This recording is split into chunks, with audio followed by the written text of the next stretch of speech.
the fire cider just activated my system. Like, it's one of the things that I like. I feel like it wakes me up. When I drink it cold, it's really, I don't feel it as much. When I drink it warm, I can feel that heat. And where I feel that heat is first my lungs, and then it breathes, it opens up. And it's one of the beautiful things about the lungs is that this is where I think crying and emotion is so important that we release it. Like, we've been taught to kind of hold back, our tears. I see my daughter doing this so much, where she feels like this is not a situation she should cry in. And I'm like, let it out. Please let it out. We store grief in our lungs, right? And I've been noticing over this past 2 weeks that if I have a lot of emotion, I'm finding myself unable to breathe. And it's interesting that it's triggering that right now. I mean, this again is this period, we're talking about a disease that affects the lungs mostly. People on respirators, they can't breathe. We've really stuffed so much emotion in. So any way you can let it out, let it out. Wow. I just feel like I can't breathe, like the fucking theme of the planet right now. Yes, it's such a good point. It's been the theme. Yeah. I recommend, this is my personal belief, I'm curious to hear about yours. I see everybody walking around with I can't breathe. And I think it's so important to, honor George Floyd and honor his words and remember them. But I do worry about this mantra that's being repeated over and over again by people. I can't breathe. And, we are manifestors of our words. And so, I think that it's one of the things that, like, I myself have chosen not to say, but, I remember him and I honor him, and it doesn't take away, that is so potent. And the connection you just made right there, this concept of like not being able to breathe because of this disease that's coming out, the way he was murdered, and, this concept of not breathing. But I think it's important that we come to this point that we are all able to breathe. And if we continue to repeat that mantra, then I wonder what that does to us. Just something to keep in mind. Yes, I love this comment from the Modern Witch Movement. We need to change the mantra, I can't breathe, to I am breath. I am breath. That's interesting. Yeah.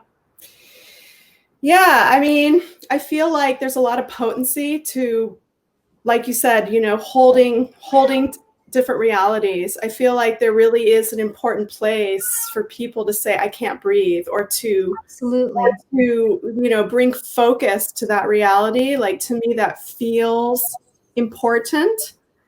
And it's like the Amazon forest, it's like the lungs of the earth, it's like if we're slashing, burning. Was that just the beginning of this year? What's that? Was that just the beginning of this year?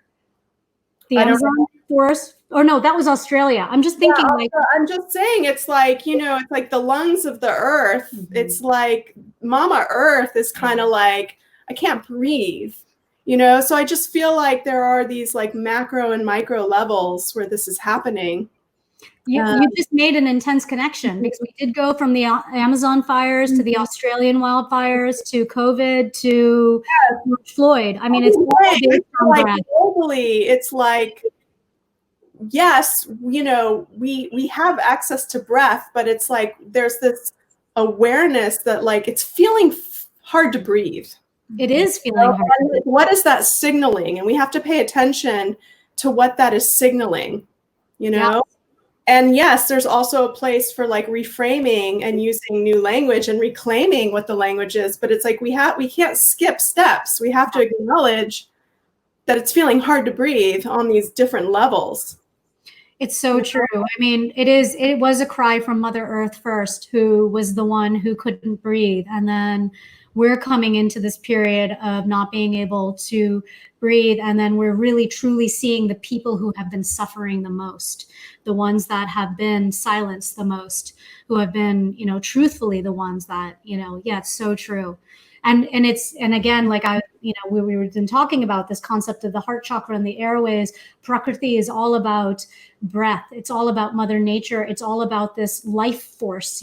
Prakriti is like the equivalent of chi, or any ways that we're looking at this concept of life force, and it's contained within this area. And if we do not breathe, we do not have that life force within us. Yeah, I was born with a collapsed lung, and I feel like there was this inherent experience, or like one of my first experiences, my first trauma experience was like having that contrast, like you said, of like, okay, I can't breathe, and then kind of living into this need to like be able to breathe. And like, I have this kind of relentless desire to live. Yes. It's like every day I wake up and I'm like, all right, I'm going to do this. But I think it's because I felt that I can't breathe experience as like one of my first life experiences. So I think I maybe hold this unique perspective because of how I came in. Well, that's a beautiful example of dual awareness, of having both ends of the spectrum, where you can hold space and you can feel that sense of lack of breath and not being able to breathe, and the oppression and terror. And also the other side of that is, yeah, I made it through. Exactly. And opening up to what can come and what can be. Yeah. Yeah, I think it's such a beautiful thing, like that there was a choice in life. There was that struggle for life where you made a very conscious choice. Like, I am going to work through this. I'm going to heal this. I'm going to do what it takes, to breathe. And again, I think that is, that is that connection to spirit, and that sense of like, when we make that choice to breathe, when we take that breath, when we're making that desire to live, when we're afforded the ability to do so. Not, in his case, he was not afforded that ability to do so. But when we make that choice, it is connecting us with our higher self, right? Like that is that, that connection to life. And I think it's I like what you said earlier about not skipping steps, that concept that is being said because it needs to be acknowledged. And that is something that we need to be aware of, while at the same time recognizing the power of words. So it's like holding that dual aspect in our head. Completely. Yeah.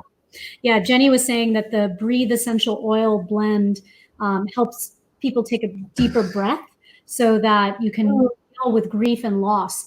And it was one of those things that I when I was working with my somatic therapist, and I was doing a lot of the inner child work, and I was finding that I couldn't breathe. We were going into my lungs, and I found my lungs like hard coal. Like one of the lungs was a hard coal, and it was kind of compressed, and it felt flattened and smushed, and there was just so much grief being held in there.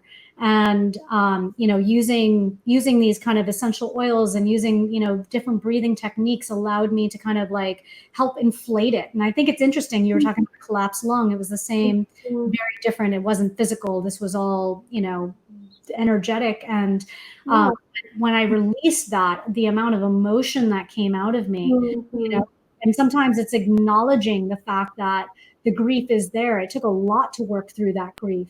But acknowledging, using anything that you can open up to allow that through. Speaking of which, I'm going to go see if that's hardened so that we can cut through that. Yeah.